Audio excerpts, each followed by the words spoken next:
everybody, welcome to BilisummaaShow with Oyesa. Artist Hachalu Hundess Jambo Jote recently have been arrested and detained inside Shagaromia for 2 days. Yes, by the regime, according to SNR Radio.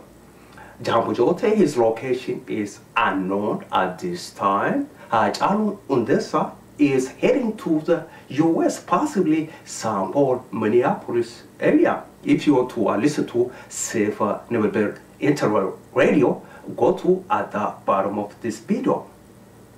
By the way, before I'm gonna give you the heads up before you go to SNR Radio, the host of the radio show will ask his guests in Amharic, again in Amharic, and his guests will respond to him in Oromo. After the process, the Amharic, they respond to him again in Oromo. I'm just giving you the heads up before you go over there and get confused. One person speaks Amharic, the other one responds in Oromo.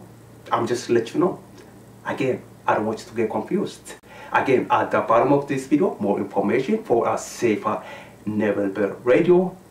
This is BilisummaaShow. My name is Oyesa. Thank you so much for watching BilisummaaShow. You have a nice day.